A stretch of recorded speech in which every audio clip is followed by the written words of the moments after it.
This soldier escaped to the South Korean border. He only needed to dial this number, and South Korea would accept North Korean deserters.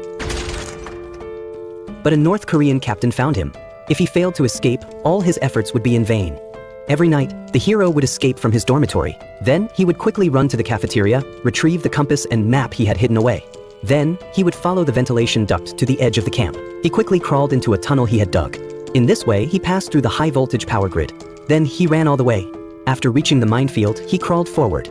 He marked all the minefields and marked it on the map. Half an hour later, he looked at the edge of the North Korean-South Korean border. His eyes were filled with a longing for freedom. Suddenly, an explosion was heard near the grass. A wild boar had triggered a mine. The hero then realized it was time to return to camp. He quickly turned around and returned to the dormitory as quickly as possible. The entire round trip took exactly 1 hour. After long drills, he was very familiar with the escape route. The hero decided to flee in a week. His comrades saw the rusty iron fence and said that it would rain heavily within 2 days. The hero began to worry. Because of the mine marks he had made, it would likely be washed away by the heavy rain. There was a military meeting tonight, so he had no chance of escaping. He decided to escape the next day during the day.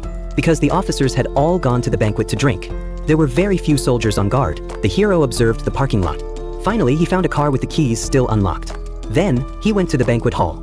The hero helped a drunken officer to his feet and put him in the car. Everything went smoothly. The car was about to pass through the gate. Luckily, the officer just asked for water. The hero immediately handed it to the officer. When the soldier saw the officer in the car, he immediately let it pass. After being released, the officer was left in a wasteland by the protagonist. The protagonist drove towards the North Korean border, but fate played a trick on him. The car ran out of gas. Just then, a passing army seemed to notice him. The protagonist panicked. Then, a large army reversed and drove towards the protagonist. To arouse the soldier's suspicion, the protagonist took the initiative to greet the soldiers. However, the soldier demanded his ID. Fortunately, the protagonist had forged a pass beforehand. Just when everyone thought it was a misunderstanding, the division commander stopped the protagonist. He asked him to call the barracks. The movie is called Escape.